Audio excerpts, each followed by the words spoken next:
26 de noviembre a las 8:45 estamos listos, Paolo Hurtado y Juan Luis Font, para conducir las entrevistas de esta noche, y habremos de arrancar discutiendo en torno a esa percepción que tenemos muchas personas, o algunas personas, de un clima creciente de violencia en el país. El propio presidente de la República se ha referido el día de hoy a ese clima de violencia y ha ofrecido esperanzas de que el 2013 será mejor en esa materia. Recuerde usted que Otto Pérez Molina hacía la promesa de seguridad, dotar de seguridad ciudadana al guatemalteco durante su gobierno. Nos acompañan para hablar de este tema Daniel Herring, él es experto en temas de seguridad internacional y nuevas amenazas del narcotráfico. Gracias por estar con nosotros. Muchas gracias. Está también con nosotros Marco Antonio Canteo, un invitado que nos ha acompañado en muchas ocasiones, es también un analista en seguridad, un experto en temas jurídicos. Bienvenidos a los dos. Bienvenidos, muy buenas noches. ¿Deberíamos hablar de percepción o de un indicador real de incrementos de hechos violentos? Cuando hablamos de un ataque en la zona 15, de una masacre en esa misma zona, en una misma semana, aunque los medios reportamos también que todos los días ocurren este tipo de hechos en otras zonas como la 21, la 24 o la 18. Mi pregunta en concreto ¿es una percepción o creen ustedes que hubo un repunte en las últimas semanas de hechos violentos? Yo creo que hay que ver las cifras, ¿no? A ver qué nos dicen cuando se recopilen y se sistematicen después de este mes, a ver si de facto hay un incremento. Pero en realidad, teniendo en cuenta que estamos hablando de cientos de muertos, quizá 350 aproximadamente muertos al mes, yo sé que esto a lo mejor suena un poco frío decirlo, pero 7 por aquí, 2 por allá, 5 por allá, no cambian sustancialmente la cifra fría, no.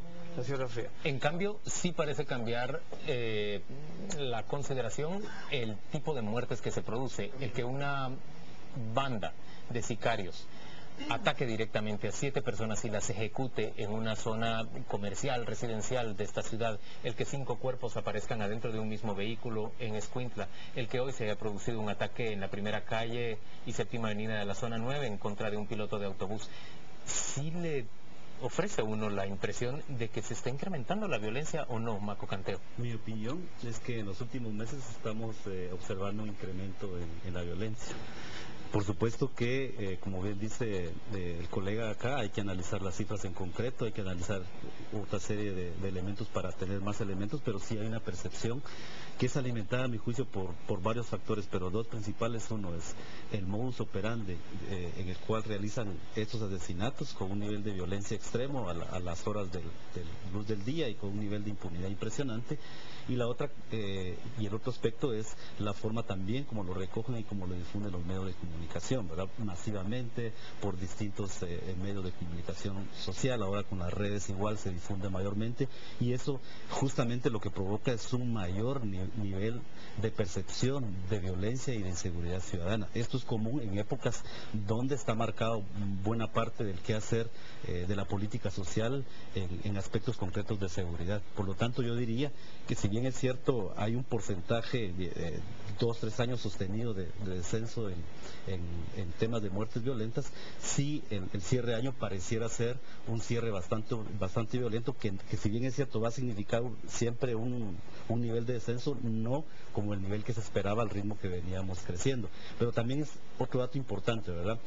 Creo yo que cuando una sociedad sobrepasa 5.000 homicidios al año, los niveles de percepción se van a mantener. O sea, tendría que haber un cambio bastante drástico, diría yo, en las muertes violentas para que haya un descenso también considerable en la percepción de la inseguridad. Para que la gente lo perciba. Así es, pero el nivel que se reduce en 10% de entre los 5.000 y 6.000 homicidios, la verdad que no provoca una percepción necesariamente de disminución de la seguridad. De hecho, hay algunas investigaciones que apuntan en esa dirección. Pedro Trujillo, compañero suyo de entrevistas, de programas, tiene de facto una investigación sobre realidad y percepción de la violencia en Guatemala, y pone en relación la variable percepción de la violencia versus la violencia, y no hay una relación tan estrecha.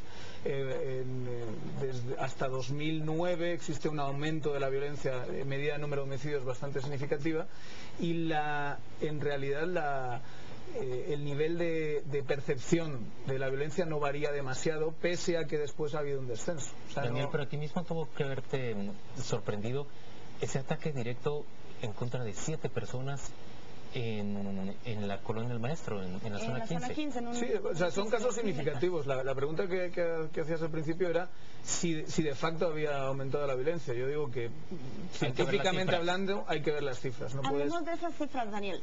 ¿Cuál es el sistema de medición que estamos utilizando de manera oficial y de manera de centros de análisis y de investigación? ¿Y qué tan confiables son? Básicamente nos guiamos por el índice de homicidios para hablar de descenso o aumento de la violencia en la mayor parte de los casos, y no tenemos en cuenta otra clase de crímenes. Eso es un primer error. El índice de homicidios es una cifra bastante exacta. Al final cuentas el cuerpo inerte, lo llevas al INACIF y ahí está. Es una cifra bastante objetiva. Ahora bien, incontestable. Excepto cuando hay pedazos de cuerpos, que hay bastantes este año. Lo que pasa es que eso lo resuelve un análisis de ADN, y en última instancia, en términos generales, no varía excesivamente el número, ¿no? Cuando estamos hablando de más de 5.000, 50 al final, miembros humanos, exacto, no hacen la diferencia. No hacen una gran diferencia en cuanto a esa clase de cifras. Ahora bien, necesitaríamos otra clase de mediciones que sí se ensayan en otros países y que tienen que ver, uno, con otro tipo de criminalidades, y dos, con otro tipo de mediciones, que no solo sean reportes policiales o reportes del sistema de salud, sino que sea, por ejemplo, encuestas de victimización, que sean entrevistas en profundidad a criminales, que sean lo que se llama autorreportes, donde tú dices cuándo has cometido un crimen, y muchos hombres jóvenes han cometido alguna clase de crimen, normalmente menor, pero a veces se encuentran cosas que no te dicen las cifras oficiales, y todas esas cifras medidas te podrían dar un buen indicador, cosa que aquí pues son cifras bastante precarias las que tenemos. Señores, ¿ustedes perciben un incremento de la violencia proveniente del narcotráfico? Es un tema que también yo creo que hay que analizar, pero yo creo que para eso es importante plantear algo que ya repetidamente se dice en el país.